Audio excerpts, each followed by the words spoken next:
Boa tarde, pessoal. Bem-vindos ao programa da Tria. Eu sou a Josi Toigo, eu estou aqui com o Luan Toigo e com a Daniela Borsoi. Hoje o nosso programa vai ser sobre o transtorno de ansiedade. Será que você já ouviu falar sobre isso? Não parece ser um assunto raro hoje em dia, né? Ele está na voz de todo mundo, dos nossos familiares, dos nossos colegas, e por isso a gente vai conversar um pouquinho sobre esse tema hoje, levantando os principais sintomas, as estratégias de cura e melhoria desse transtorno, as principais causas e o que você pode fazer se estiver nessa situação ou conhece alguém nessa condição. Então, sejam bem-vindos. Dani, seja muito bem-vinda ao nosso programa. É um prazer enorme ter você aqui. A Dani é psiquiatra e vai contribuir, então, com essa percepção médica sobre o transtorno. Boa tarde, Josi. Boa tarde, Lu. Primeiro, eu quero agradecer a oportunidade da gente poder conversar sobre saúde mental, né? Sempre que a gente pode abordar os assuntos pertinentes à nossa condição emocional, eu entendo como uma oportunidade da gente conseguir alcançar mais pessoas a buscarem ajuda, buscarem tratamento e entenderem que hoje o acesso ao tratamento com o objetivo de buscar uma qualidade de vida melhor é mais acessível. Para as pessoas. A gente fica muito feliz de te ter aqui porque hoje em dia parece que a ansiedade é uma patologia incurável, né? E isso é preocupante porque está vindo bastante dos jovens essa percepção e a gente fica muito feliz de poder te trazer aqui para falar um pouco sobre isso para a gente. E além de incurável, a percepção de já ser normal. Parece que já faz parte da vida de todo mundo e não chama atenção quando ela vai se agravando. E, Dani, no consultório, a ansiedade aparece muito? Como é que ela está em relação às outras buscas? Qual a tua maior procura hoje pelo consultório? Eu tenho a sensação, Josi, a impressão de que nesses últimos meses, nesse período decorrente pós-pandemia, o transtorno de ansiedade tem sido a patologia que a gente mais encontra no consultório. Talvez ela tenha ficado um pouco mais evidente desde então. E eu tenho essa percepção de que ela hoje é a patologia que faz mais pacientes buscarem ajuda. E talvez a gente tenha que começar falando assim, né, que a ansiedade é um elemento ontológico, como a gente pode chamar, né? Ela faz parte da nossa vida, né? O que faz a diferença quando a gente fala em transtorno de ansiedade é que o mal do ansioso é não saber se relacionar com essa ansiedade. E a busca pelo tratamento, eu acho que a gente poder ensinar para o paciente ansioso como lidar melhor com essa ansiedade a ponto dessa sensação ruim se tornar algo que fique mais confortável, mais fácil de lidar. Então, assim, se a gente for pensar em cura da ansiedade, eu acho que é uma palavra mais difícil da gente poder usar, né? Eu acho que a gente tem que, para muitos pacientes, a gente vai conseguir ajudá-los a lidar com esse sintoma, com essa patologia. Porque ela seria natural da gente. Ela é natural da gente. O que acontece no ansioso é que ela está desmedida, desproporcional, trazendo sofrimento para essa pessoa. Eu posso considerar, então, a intensidade e a frequência com que eu fico nesse estado como fora de uma normalidade? Podemos, assim? Sim. Dá pra gente dizer isso. E é interessante isso que tu tá trazendo, Dani, porque às vezes eu posso estar só num momento ansioso por algo que está acontecendo e eu posso achar que eu estou com o transtorno de ansiedade e ser só um fato, né? Saber diferenciar isso, porque hoje está todo mundo falando tanto que parece que tudo virou meio patológico. Entender que a ansiedade, então, vai fazer parte, porque ela está vinculada ao medo de alguma forma, e isso também faz parte da nossa vida. E saber olhar para si e dosar, então, o quanto isso está ok e o quanto isso está se agravando e está me tirando minha qualidade de vida, minha paz interior, meu bem-estar. Perfeito. Olha só, a gente tem uma ansiedade considerada dentro de uma normalidade frente a algumas situações. Uma entrevista de trabalho, uma prova mais difícil, um concurso, um encontro com alguém que tu planeja conhecer para namorar. Uma viagem. Uma viagem. Pode ser coisas boas também, né? Coisas bacanas. Então, essa ansiedade pré-evento é uma ansiedade que não é patológica. Quando a gente começa a falar na ansiedade patológica, a gente está falando numa preocupação persistente, excessiva e de difícil controle para esse paciente, que traz sofrimento, que traz angústias. E junto com essa preocupação em excesso, persistente, de difícil controle, a gente tem outros sintomas associados. Os sintomas mais comuns: inquietação, cansaço, fadiga, alteração de sono, de qualidade de sono, sintomas físicos que estão comumente associados a esse transtorno de ansiedade, dormência nas mãos, no rosto, taquicardia, sensação de falta de ar, dores que se espalham pelo corpo. E a gente precisa apresentar esses sintomas por um período de pelo menos 6 meses. E é um sintoma que persiste quase todo dia? Com uma frequência bem...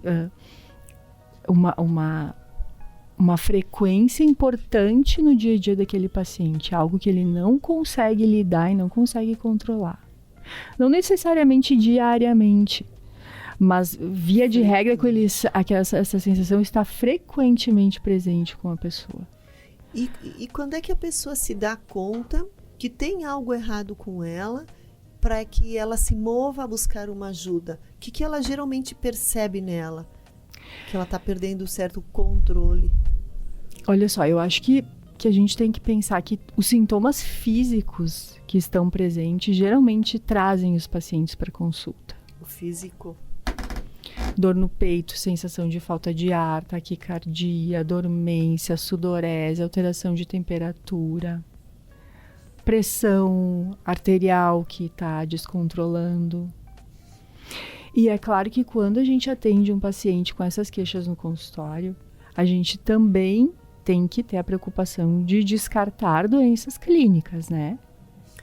Então, ele geralmente já foi, né? Ou ele já foi, então ele já foi num cardio, ele já foi no neuro, ele já foi num gastro, porque são esses sintomas que incomodam mais, né? Eu não falei aqui, mas a gente tem dor de cabeça, tontura, sensação de desmaio, estômago que dói, que incomoda, barriga que incha. Então, via de regra, esses sintomas físicos ou já foram investigados por algum colega e esse colega encaminhou o paciente para a gente, ou o paciente já ouviu falar de ansiedade, já ouviu o conselho de buscar um psiquiatra, e são essas queixas físicas que chegam na gente. E isso precisa ser assistido, né, Dani? Porque sem sombra de dúvida. Tende a piorar o quadro, principalmente físico, né? A levar problemas mesmo maiores físicos. Não dá para, isso vai passar, deixa assim. Não, isso é uma condição médica, né? Uma patologia médica que tem tratamento, tem auxílio para ajudar os pacientes a viver melhor, a ter uma qualidade de vida melhor, né?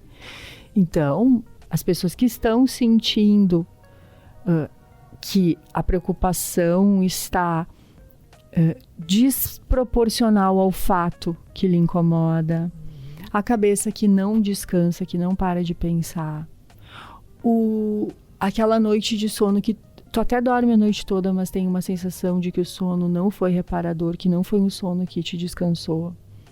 Insônia, seja dificuldade de iniciar o sono, pegar no sono, ou acordar muito antes do desejado. Vai afetar vários aspectos emocionais também, né, Dani, no dia a dia da pessoa, porque se ela não dorme, se ela já tem todo esse mal-estar, ela tende a ficar mais irritada, a discutir mais, a ser mais reativa a situações. Perfeito. E ela começa a ter um comprometimento também profissional, familiar, social também, não? Sim, porque olha só, a gente percebe uma das queixas no consultório, né? Esquecimentos. Também pode estar associado. Dificuldade de memória. Concentração diminuída. E se a gente imagina que uma cabeça que está ali sempre se preocupando com alguma coisa que não aconteceu, né? Essa pessoa está sempre projetando problemas lá na frente. E às vezes situações, em boa parte das vezes, que nem vão acontecer esses problemas ou essas situações que ela está imaginando. Então, uma cabeça que está ocupada em pensar lá na frente tem dificuldade de parar, concentrar para ler um livro, concentrar para ouvir uma informação e conseguir assimilar direito aquilo que ela está ouvindo. Então, essas queixas cognitivas costumam ser bem frequentes dentro do transtorno de ansiedade. Porque a gente for olhar para prestar atenção em nós, quando a gente está ansioso por alguma coisa, a gente está sempre com a cabeça lá no futuro. Lá no futuro, sempre, que nem tu comentou, com problemas que provavelmente não vão nem acontecer. Só que daí, quando a gente tá com a cabeça no futuro, a gente, de certa forma, para de aproveitar o maior presente que a gente ganha todo dia que a gente acorda. O momento presente. Porque se a gente parar pra pensar, agora, qualquer pessoa, agora, tem algum problema? Não tem.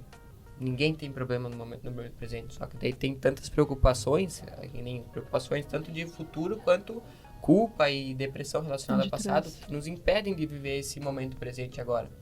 Porque se tu tá realmente presente aqui e agora, tu encontra a questão do amor, da gratidão, da felicidade, porque a felicidade, o amor e a gratidão estão aqui e agora.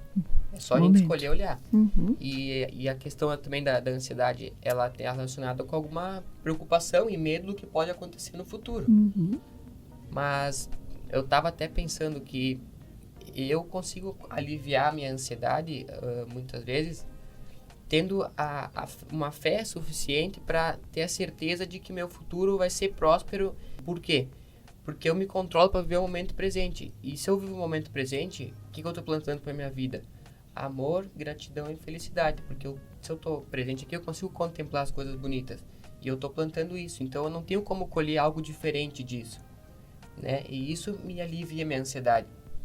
Só que para conseguir fazer isso, tem que dar um jeito de se preocupar com as coisas do futuro.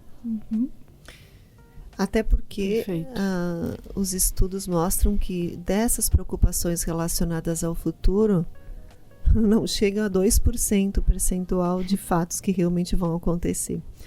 E como você falou, Lu, que problema você tem agora? Então, a gente pega 2%, né, das situações, tu vai ter um problema no agora, que daí vai ser um caso maior de doença, de luto, de situação mais real. E 98% das nossas dores estão associadas à nossa própria imaginação negativa. Exatamente. Porque assim, né, gente, tipo, a nossa vida ela é um pequeno passeio.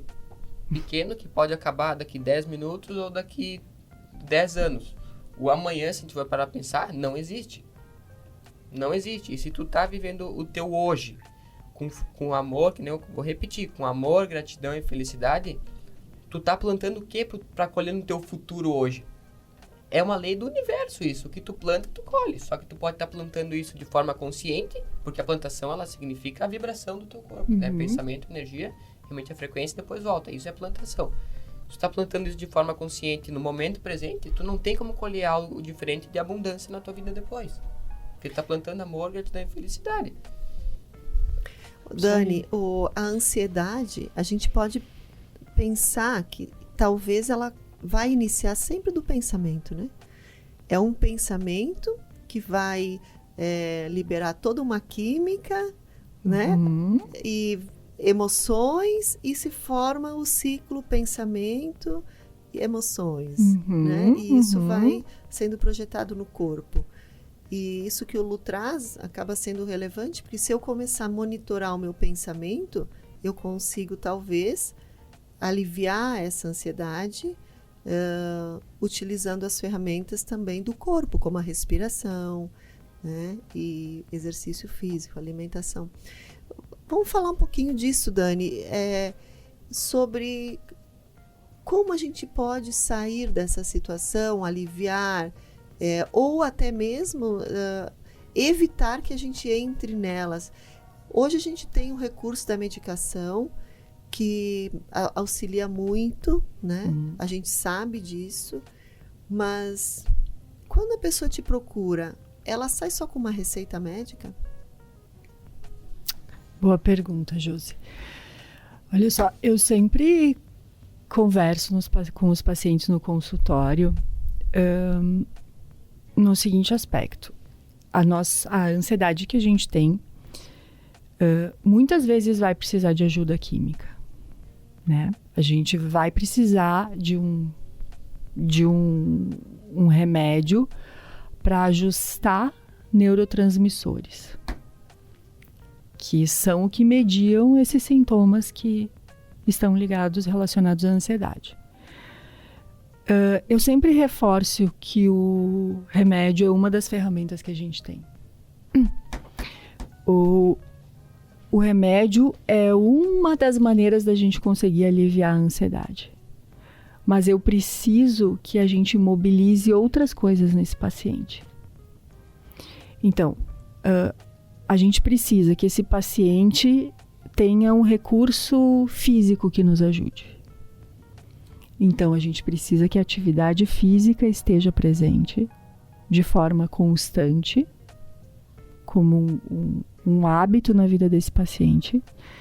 E a gente precisa que a alimentação ande junto com esse bom hábito. Então, tem coisas sabidamente mais ansiogênicas. Cafeína, álcool, açúcar, refrigerante, energético. Então, eu vou orientar o paciente a respeito dessas substâncias que são agravantes na ansiedade, e a gente vai priorizar uma alimentação que seja o mais rica possível em proteína, em legumes, verduras, frutas, uma alimentação equilibrada. Eu preciso que esse paciente se desenvolva do ponto de vista psicológico. Então, o remédio vai ajudar a diminuir preocupações, vai ajudar a aliviar os sintomas físicos, mas a gente precisa necessariamente que esse paciente consiga se dar conta de gatilhos que estão à sua volta que podem estar associados à ansiedade. E aqui também a gente fala em crises de ansiedade, crises de pânico, né? Não só no transtorno de ansiedade generalizada, que é o que a gente está comentando mais especificamente aqui. Eu preciso estar atento aos gatilhos que esse paciente tem. E esses gatilhos, às vezes, estão ligados a alguns conflitos emocionais da gente que a gente nem se dá conta que vive. Então, eu preciso dessa abordagem psicológica. A gente precisa de um desenvolvimento intelectual, então incentivar que esse paciente faça outras coisas ligadas à intelectualidade, ligada à cultura, conhecimento e ao desenvolvimento espiritual. Então, incentivar que a gente tenha também uma questão de religião, de espiritualidade, de fé, isso aí. Vê como a gente traz vários profissionais aqui em torno de saúde mental e todos acabam terminando na tria. Essa consciência de que nós somos um todo, né? Corpo, mente, alma, não pode ser dissociado. O que tem a ver ansiedade com o que eu como? O que tem que ver ansiedade com fé? né? É um todo integrado, não é separado, é uma coisa única isso tudo. E quando eu olho para esses 3 pontos, eu estou olhando para o meu interno, desfocando um pouco do externo, porque a ansiedade ela vem a partir dessa realidade externa. Internamente a gente não tem ansiedade, né? Então, para mim poder encontrar um pouco mais de equilíbrio, de paz, de serenidade, não tem outro caminho sem eu olhar para essa tríade, olhar para esse meu corpo, como ele está sendo cuidado, cuidar dessa minha mente, dos meus pensamentos, cuidar da minha espiritualidade, como o Luan falou, né? Quando a gente tem fé, não tem espaço para o medo, né? E eu percebo assim também no atendimento clínico as doenças mentais num todo muito vinculadas à desconexão do eu, a desconexão da pessoa consigo mesmo. Talvez o princípio disso tudo venha da nossa necessidade de apego ainda da criança, de ser amada, de ser cuidada, de ser protegida. E de alguma forma, se isso não foi bem suprido, esse apego não foi seguro, eu vou passar uma vida toda em busca da minha felicidade no outro, de alguém que me ame, de alguém que me cuide, de alguém que me proteja. Só que para mim ter isso do outro, eu preciso fazer de tudo para o outro, eu preciso agradar o outro, eu preciso servir o outro, eu preciso dizer sim para o outro, para que o outro me queira, me deseje, me ama. E aí a gente vai perdendo a nossa essência. Em busca do apego, a gente acaba perdendo a nossa autenticidade. A gente vai se perdendo, a gente não sabe mais quem a gente é, o que a gente gosta, qual é o nosso sonho, porque a gente vive a história do outro para poder entrar na história do outro e fazer parte da história do outro. E a minha história, onde é que eu estou? E essa busca dessa identidade faz com que muitas vezes eu queira ser aquilo que eu não sou. Busque um personagem na rede social, alguém que eu admiro, e isso vai me gerar muita ansiedade, porque está muito distante do meu eu real. Ou eu nem mais sei quem é, porque eu abandonei tanto em busca dessa necessidade de apego que eu me perdi. Então, me parece que a gente tem que fazer uma escolha entre essa necessidade de apego e a tua própria autenticidade. Porque esse abandono de ti mesmo vai gerar muitas doenças, não só a ansiedade. Porque o caminho para essa paz, literalmente, né, de tu existir, viver no momento presente, ela só vai existir quando tu encontrar o amor por ti mesmo. E o contato consigo mesmo. Se fosse para eu ser igual a alguém, Deus tinha feito 2 pessoas iguais. Não deveria ter. Ele não fez uma pessoa diferente da outra para todo mundo se tornar igual. Não, então não precisa ser igual os outros. Se tu nascer, todo mundo, ele diz na criação, todo mundo nasce, vem para a Terra com um propósito. Para tu encontrar o propósito, tem que encontrar a ti mesmo, essa essência que eu estava comentando antes, esse encontro consigo mesmo. Só que agora, se tu passa, que nem um exemplo hoje palpável dos jovens, a maioria do teu dia na rede social, vendo a vida dos outros, que espaço tu tem para esse contato contigo mesmo? Então, não é, muitas vezes, esse encontro com a gente mesmo não está nem muito relacionado às coisas que a gente deve fazer, mas sim algumas práticas que a gente tem que deixar de fazer. Por exemplo, o celular é uma coisa que pode largar para encontrar mais contato com a gente mesmo, parar de também passar o dia inteiro na frente da TV vendo série, sai correr contigo mesmo, porque infelizmente ou felizmente tu é a única pessoa que tu vai poder contar todos os dias da tua vida. A tua relação contigo tem que ser a relação de mais de amor que tem. E volta aquela questão do plantio no presente.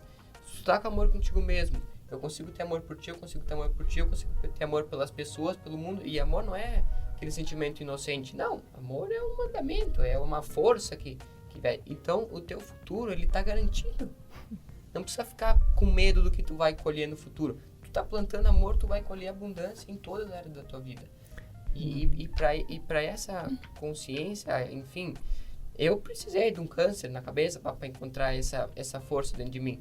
Mas todo mundo consegue encontrar. Só precisa, às vezes, deixar de lado alguns hábitos negativos que a gente não tem a consciência de que são negativos. Volta a questão do celular. Deixar eles de lado para passar mais tempo consigo mesmo. Não é uma tarefa difícil. Passa mais tempo contigo mesmo e sonha. É difícil assim, sonhar. Sonha com coisa impossível, porque nada é impossível. Mas boa, né? Se é pra ter ansiedade por um futuro, vamos criar um futuro sensacional. Perfeito. Não um futuro de preocupações. E a gente foi ensinado a vida inteira a ter preocupação. Tu entra na igreja para catequese, eles não ensinam a fé, eles ensinam o pecado, o medo do diabo. Não é isso. As escolas te ensinam, tem que saber isso, senão não vão te aceitar como pessoa. Não sei o quê. Tudo através do medo. Não, pessoal. Ninguém disse que a gente tem que viver uma vida sofrida. A vida tem que ser alegre, ela é curta, ela pode acabar agora. Alguém quer morrer triste aqui? Ninguém. Então, se é pra criar um futuro e sentir ansiedade por um futuro, cria um futuro foda. Cria um futuro válido pra sentir ansiedade. Tu acordar de manhã com palpitação, mas não de problema, de vitalidade. Cria um futuro que vai falar, porra, quando eu chegar lá... entendeu? Tu acordar e falar, é hoje. Entende? E faz o teu melhor e faz as coisas com amor, que o futuro é garantido. Ô Lu, conta pra nós o que tá escrito na tua tela de celular. Eu acredito que algo maravilhoso vai me acontecer hoje. Olha porque só. Tu pode... O Albert Einstein lei da atração. disse, tu pode... Vou repetir, já é a quarta vez que eu falo a frase nesse programa, mas... Pode viver no mundo como se milagre não existisse, ou pode viver no mundo como se tudo fosse um milagre. E no fundo, o milagre e a palavra sorte são duas formas mais práticas de tu explicar o plantio com a consciência. Porque o que acontece, um milagre não acontece do nada. A pessoa plantou a vida inteira amor, ela colhe, pum, ganha um negócio do nada, pum, que milagre. Não é milagre. Eu percebia isso na minha cura, do meu problema na cabeça. Por muito tempo, claro, existe a parte divina que me curou, porque a minha doença era um tumor no meio da pineal, era difícil de tirar. O médico disse, é mais provável que tu fique meio retardado, não que eu não tenha ficado meio retardado, mas era mais provável tu ficar com alguma sequela do que tu ficar bem. Mas, depois olhando pra trás, eu nunca fui negativo em relação à minha doença. Nós sempre vibramos na cura, no amor por aquele tumor, porque ele foi um presente pra mim. Então, eu ter me curado, claro, é um milagre, mas é um milagre explicado por uma energia positiva por trás. Né? Porque tu vê as pessoas muitas vezes... Claro, e às vezes essa energia positiva por trás leva à morte, porque é isso que precisa acontecer. Não vamos entrar nessa questão, mas entende que o milagre é uma palavra mais fácil para explicar um plantio de energia positiva, e que se tu tá ansioso, tu não tá vivendo o presente. E tu vai reforçar a questão, porque provavelmente a tua vida não tá do jeito que tu quer, né? Esses são os resultados. Vamos colocar a situação da tua vida como resultados. A tua ansiedade como a frequência do que tu pensa e tu sente, que elas vêm de uma crença. Então, esse resultado confirma a crença de que teu futuro vai ser ruim. E ele produz a frequência que atrai o mesmo resultado, que confirma a mesma crença, frequência e resultado. Então, é um ciclo que a gente tem que quebrar como? Com consciência. E o corpo confirma. E o corpo confirma, porque que nem a questão fisiológica. Tá ansioso, tu altera a respiração. Tá com a respiração disfuncional, abandona. Teu corpo fica todo disfuncional. Porque alguém consegue passar 5 minutos sem respirar? Não, porque morre. Então, tu tá com essa fonte de energia disfuncional, já é motivo para teu corpo entrar em caos. Exatamente. E diante disso tudo, né, e dos tratamentos, Dani, que você vem acompanhando, você percebe essa consciência nas pessoas de que elas têm uma participação importante nesse tratamento, e quando você orienta nessa forma sistêmica, elas aderem a essa tua fala? Como é que está assim, a resposta das pessoas em relação ao tratamento? Olha só, eu acho que o que a gente vê no consultório são grupos que entendem da importância de usarem medicação, mas que entendem de forma ainda mais importante que a gente está num time junto. Eu vou ajudar de todas as maneiras que eu puder com os recursos médicos que eu tiver disponível para ajudar esse paciente, mas que o paciente vai ter que se encarregar também por fazer algumas coisas. E o se encarregar por fazer algumas coisas não é tão fácil sair desse repouso. Tem estruturas que a gente tem que mexer, de rotina, de horários, que às vezes não tá confortável onde tu tá, mas é o lugar que tu conhece. Então, os pacientes têm dificuldade de sair desse lugar. Mas eu preciso que tenha o comprometimento desse paciente com atividade física, com uma rotina bacana de sono, com a alimentação, com a questão da espiritualidade, com conseguir dizer não, como tu estava falando, né? Conseguir dizer não para aquilo que ele percebe que não é bom para ele, né? Por isso que a questão da terapia é algo importante, porque a gente tem que se dar prioridade nesse aspecto. Eu não preciso dizer sim pro outro e dizer não para mim, né? Eu acabo, quando eu quero agradar as pessoas, contemplar todas as pessoas, via de regra eu vou me deixando de lado. Então, a gente tem que escolher o nosso difícil, né? No sentido assim, é difícil sentir esses sintomas de ansiedade. E também é difícil colocar atividade física na nossa vida. Então, eu posso escolher o que eu quero. Bom, se eu entendi que vai ser um conjunto de coisas que vai me ajudar, eu preciso abrir mão de outras coisas para essas boas coisas entrarem na minha vida e me fazerem bem. Então, tem um grupo de pacientes que conseguem entender isso e conseguem, de fato, trazer essa rotina para a vida deles, com um bom alívio da ansiedade, sem sombra de dúvida. Talvez, quando a gente fala em alívio da ansiedade, o nosso propósito é sempre conseguir trazer uma ansiedade para um nível de normalidade, né? E não um nível zero de ansiedade, sim, porque isso não existe. Sim. Ansiedade zero é na morte, né? A gente que está aqui está vivendo e lida com a ansiedade normal. Então, é a gente conseguir buscar um nível de ansiedade que a gente fique numa situação confortável e a gente voltar a ser capaz de fazer as pequenas coisas que a gente costumava fazer. Porque a gente está falando aqui de uma ansiedade que, na maior parte das vezes, paralisa o paciente para as coisas muito simples do dia a dia. Então, o tratamento visa essa coisa que parece tão simples, que é voltar a fazer aquilo que a gente fazia antes e que a patologia impede. E é claro que tem aqueles que buscam o recurso só no remédio, né? Terceirizam a responsabilidade do tratamento só para medicação.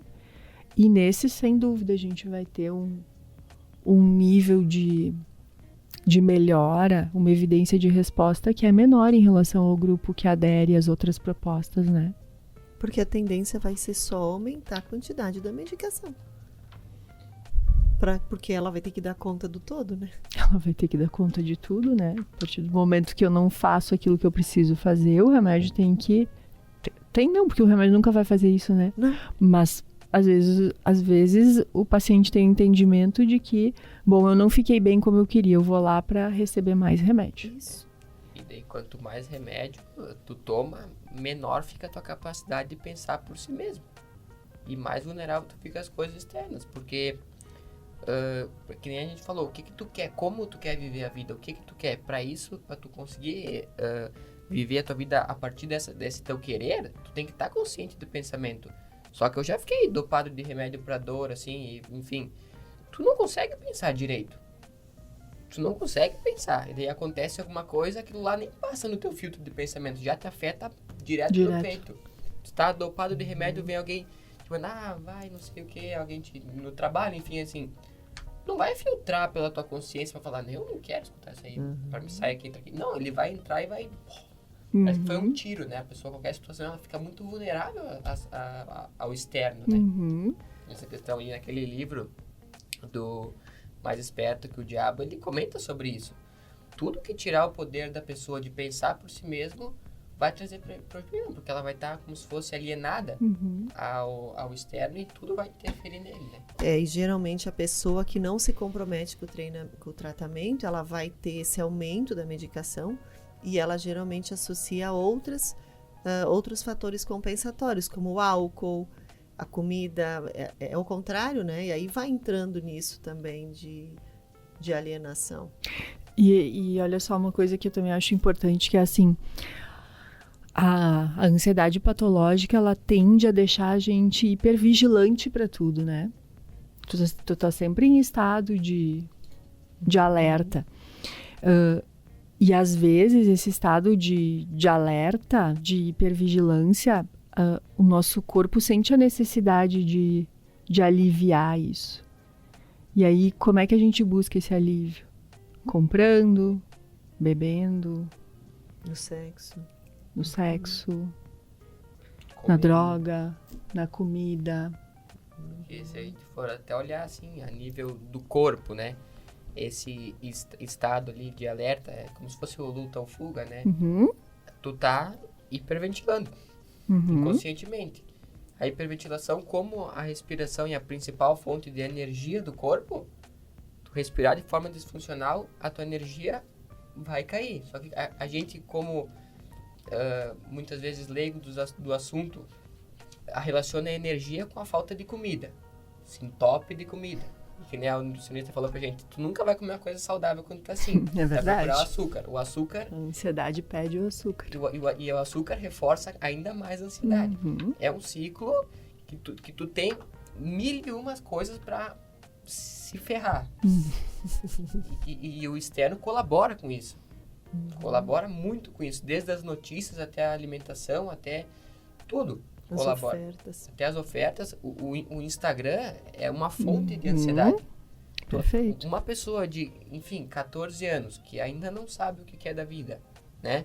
Abre o Instagram, fica olhando a vida de pessoas ricas, de pessoa maravilhosa, com o corpo assim perfeito, parece que entrou numa máquina e sem um boneco.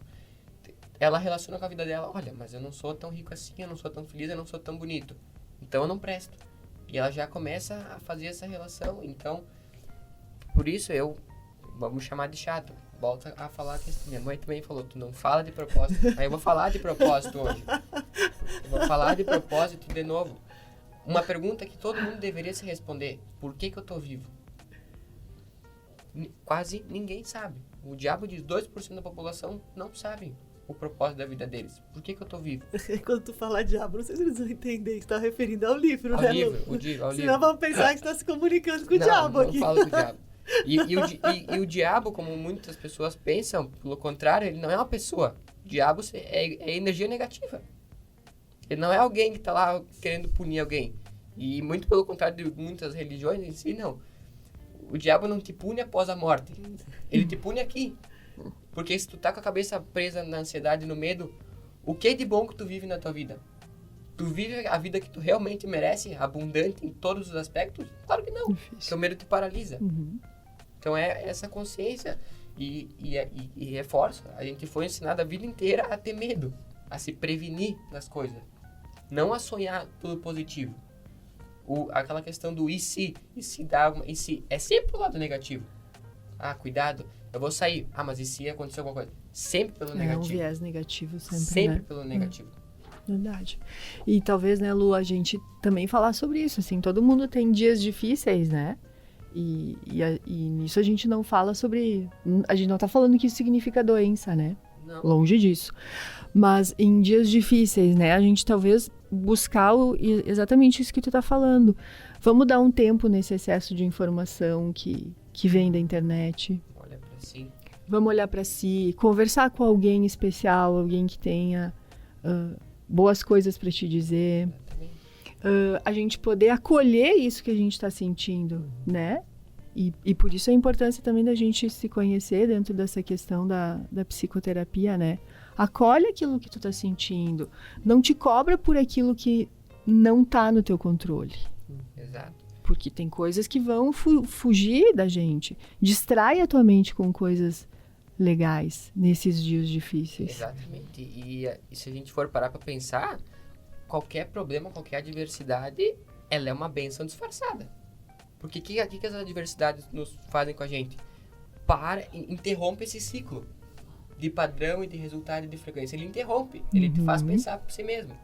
Então, por mais que seja mais doído possível que tu sofra, tu vai crescer. Pra mim foi assim. A minha doença não foi fácil. Sofrida, a rádio é uma merda. Quem fez, sabe, a quimio, ela destrói. A recuperação no hospital, ela destrói. Mas ela foi o maior presente que eu ganhei na minha vida. Porque eu sou 455 mil vezes mais feliz do que eu era antes. Ressignificou muita coisa. Ela mudou, ela interrompeu aquele ciclo vicioso De alienação. Ela é uma bênção, sempre. E a ansiedade também, se ela está contigo, parar para pensar, né? Porque ela tá te interrompendo também. O que ela tá me dizendo? É uma oportunidade, como disse O que ela tá querendo me mostrar que eu não tô percebendo?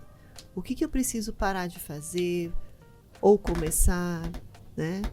Como é que estão as minhas relações? A minha roda da vida está bem gerenciada? Eu estou pensando em todos os aspectos dela ou estou só trabalhando, né? E ela é um alerta.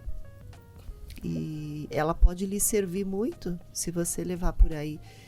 Mas para isso é preciso que se tome a consciência da responsabilidade que se tem quando algo assim acontece, tanto de fazer um entendimento e um crescimento a partir disso, quanto no processo de tratamento.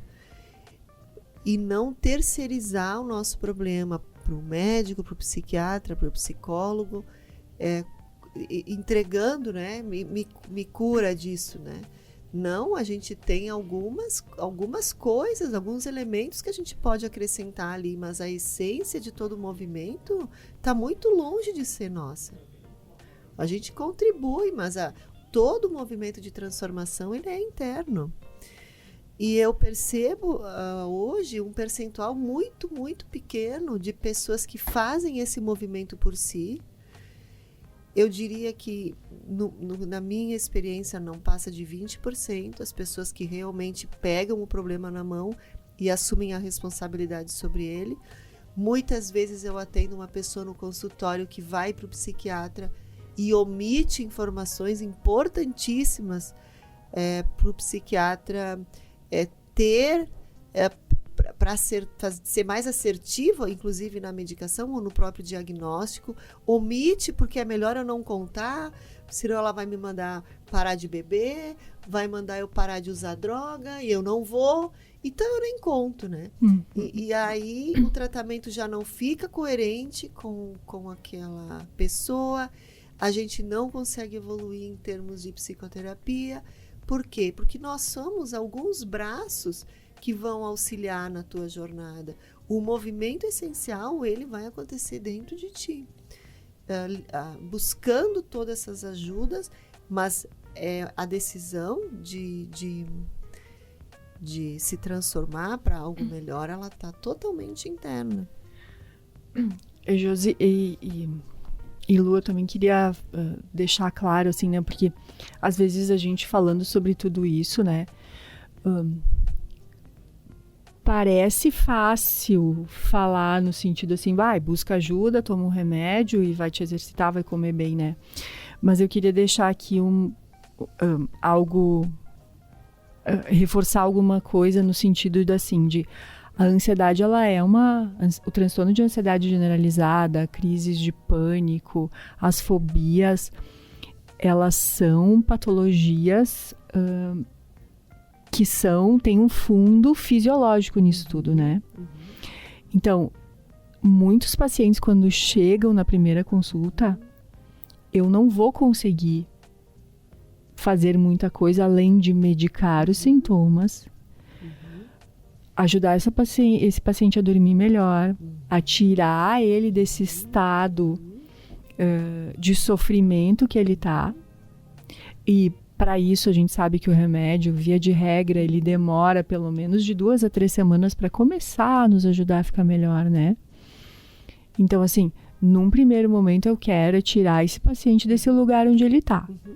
Às vezes, eu vou conseguir abordar essas outras estratégias de terapia, de atividade, de alimentação, num segundo encontro com esse paciente. Porque num primeiro, esses neurotransmissores, essa fisiologia do cérebro, ela está tão desajustada e tão desalinhada que qualquer informação que eu passe para esse paciente, ele não vai ter a menor condição de assimilar. Sim.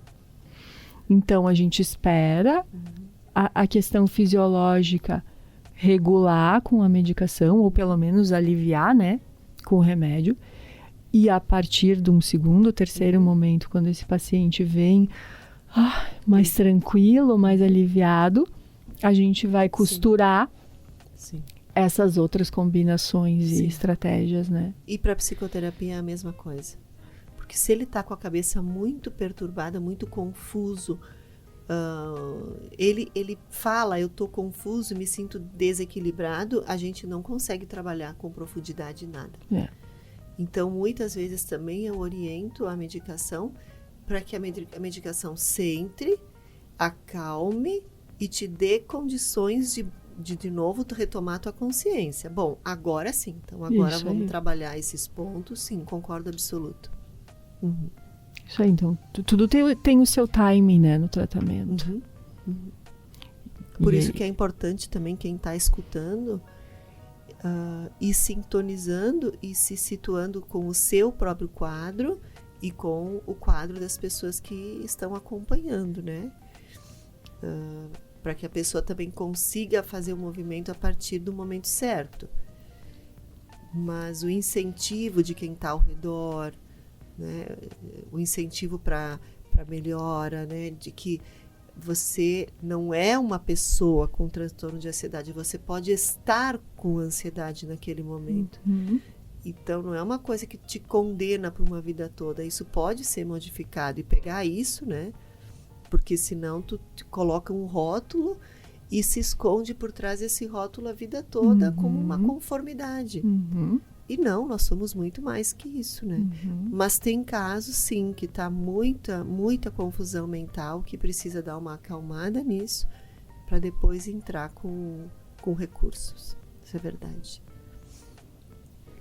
E tem, hoje, como eu vivi só essa última época, né?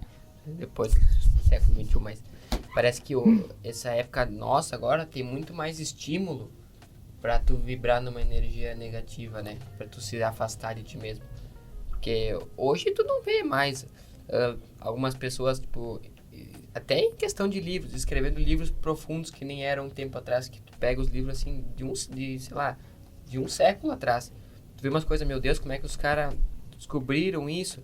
Incrível. E hoje em dia tu não vê mais essas coisas. As coisas parecem tão meio superficiais, né? Mas assim, né? Muito estímulo curto de que nem a questão da dopamina, muita dopamina barata e tudo mais, e falta essa profundidade, essa essência das pessoas mesmo, porque, pô, se tu realmente se ama, como que tu vai querer viver tua vida? Estressada, ansiosa, com os resultados, com a situação que tu não é o que... Não, tu vai querer viver a vida da forma mais extraordinária possível. Então, eu acho que essa falta desse contato com as próprias pessoas mesmo, consigo mesmo, o encontro de propósito, é muito poucas pessoas que tu vê que realmente tomam o controle da vida delas. E complementando o que vocês falaram, também é importante a gente lembrar que tudo precisa de um processo. Não vai ser do dia para a noite que a gente vai modificar tudo. Tem dias que a gente não se acha capaz, né? Porque se vê naquele estado de pânico, às vezes a gente sabe que é horrível, mas que tudo é um processo de melhoria. É um dia por vez, é um olhar diferente por vez, é um pensamento mais positivo a cada dia, e aí sim você vai notando a sua melhora neste processo até chegar a esse estado mais de normalidade. É um Porque novo padrão. não dá para ficar ansioso para sair da ansiedade, né? Então, entender que é um caminho. Aliás, o ansioso tem a pressa em curar, né? A gente tem a pressa da cura e a ansiedade acaba caindo nesse ciclo aí de manutenção da própria ansiedade, né? Eu tô com pressa para me curar, coisa que não vai acontecer e a gente só mantém. A ansiedade nesse processo, assim, podemos falar de cura. Tu tem que colher ainda todos os anos que tu ficou ansioso, não é do dia pra noite, né? Porque pra mim foi assim também. Eu fiquei doente, depois eu entrei assim, praticamente em depressão, assim, porque faltou motivo e tudo mais, e a ansiedade veio junto. Só que daí tu vai, que nem falar, um processo, dia após dia, até que isso vira um hábito pra ti. Não tem mais esforço pra tu viver de uma forma mais plena. Tu vira, esse é o teu novo ser. Mas é que nem, é um processo, né? Uma construção. Dia após dia, e que daí as pessoas falam assim, mas eu não consigo passar um tempo comigo mesmo, pra mim é muito ruim. Mas quanto tempo realmente tu tenta fazer isso? Porque tudo, como tudo na vida, exige esforço. E esforço é tu dar o teu melhor. Realmente tu tá dando o teu melhor pra quanto tu quer viver bem. O quanto tu quer realmente viver bem. Nem algumas... pra mim, por exemplo, a questão da água. Eu não consigo tomar... É muito difícil pra mim tomar água. Se tu não consegue tomar água... Toma igual. Ferrou, né? O que mais tu vai conseguir? O que tu vai conseguir fazer se não consegue tomar água? Quanto tu quer realmente viver uma vida boa? Essa é a pergunta que a gente tem que se fazer. Porque quem tem realmente um porquê grande, encontra qualquer como. Isso aí. E o como fica fácil e divertido. Porque não tem que ser sofrido. Tem o propósito. Muito bem. Estamos chegando ao final do programa. É sempre lamentável essa parte, parece que dá uma tristeza, assim, generalizada. Não sei, Dani, você gostaria de deixar alguma mensagem no final? Eu tenho a ideia de que a gente falando sobre saúde mental, a gente se colocando à disposição a falar disso e a nossa informação chegando para um número maior de pessoas e a gente tendo esse entendimento de que é sim a saúde física, mental e espiritual que vai, a conformidade desses três que vai nos proporcionar, não nos garantir, mas proporcionar uma qualidade de vida melhor. Eu penso que a gente tem que estar sempre atento a reforçar isso com as pessoas que buscam a gente. Então, estar aqui no programa, poder falar sobre isso, sobre a saúde, sobre as possibilidades que a gente tem de voltar a viver bem, se a gente consegue atingir um número maior de pessoas com a nossa fala, o nosso propósito está atingido, né? Que é isso que a gente quer, ajudar as pessoas a viver melhor. Então eu agradeço a oportunidade. A gente que agradece. E eu queria falar assim, que a chave da mudança para minha vida foi encontrar felicidade, amor e motivo para as coisas simples do dia a dia. Porque isso vai definir se tu vai conseguir se sentir feliz ou não, e no momento presente. Encontra amor e felicidade sentindo nas coisas mais simples. Num cachorro, tu vai ver que ele tem muito para te ensinar. Uma criança, muito para te ensinar. Qualquer coisa tem muito para te ensinar, mas tem que olhar com esse olhar. E tu, que nem eu comentei antes, tu vibrando nessas energias, tu não precisa se preocupar com o que tu vai colher no futuro. Tu não tem como colher algo diferente da abundância. Isso é uma lei. É o que tu tá plantando, é o que claro. Tu tá plantando. É isso, essa é a mensagem que a gente quer deixar. Não se perca, não perca a tua autenticidade, quem verdadeiramente você é, em nome de nada, né? E a gente espera de coração que vocês tenham gostado do programa de hoje. Quem não conseguiu assistir na íntegra, ele passa no YouTube e no nosso canal do Spotify. E também pode acompanhar a Tria através das redes sociais. Nosso @ é Tria na Rede. Isso aí. Muito obrigada pela participação de vocês e até breve. Grande beijo. Abraço.